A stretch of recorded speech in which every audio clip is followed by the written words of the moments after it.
You need to learn how to select your thoughts just the same way you select your clothes every day. This is a power you can cultivate.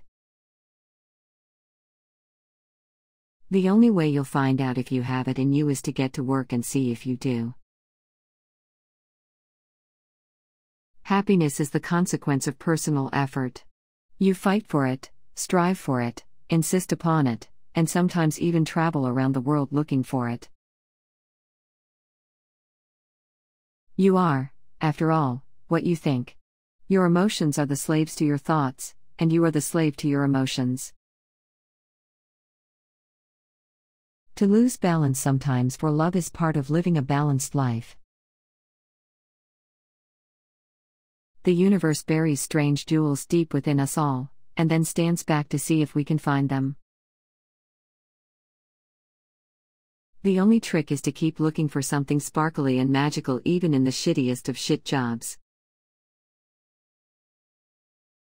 I'm here. I love you. I don't care if you need to stay up crying all night long, I will stay with you. There's nothing you can ever do to lose my love. You don't have to understand your gifts. You just have to unwrap them. When you're lost in those woods, it sometimes takes you a while to realize that you are lost. For the longest time, you can convince yourself that you've just wandered off the path, that you'll find your way back to the trailhead any moment now.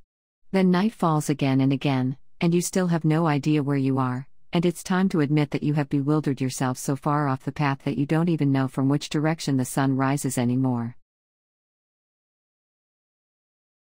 In the end, though, maybe we must all give up trying to pay back the people in this world who sustain our lives. In the end, maybe it's wiser to surrender before the miraculous scope of human generosity and to just keep saying thank you, forever and sincerely, for as long as we have voices. We must take care of our families wherever we find them. To be fully seen by somebody, then, and be loved anyhow, this is a human offering that can border on miraculous. You have to participate relentlessly in the manifestations of your own blessings. Do whatever brings you to life, then. Follow your own fascinations, obsessions, and compulsions. Trust them.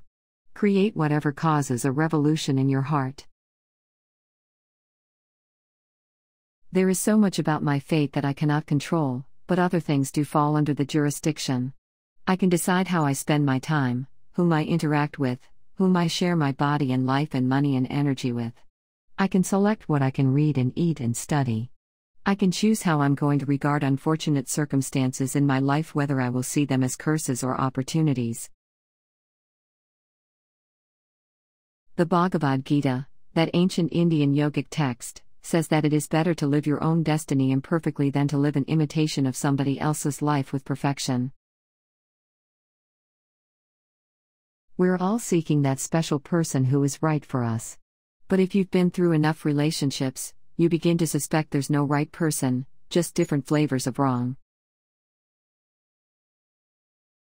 You can measure your worth by your dedication to your path, not by your successes or failures. When you come out of the storm, you won't be the same person who walked in. That's what the storm is all about.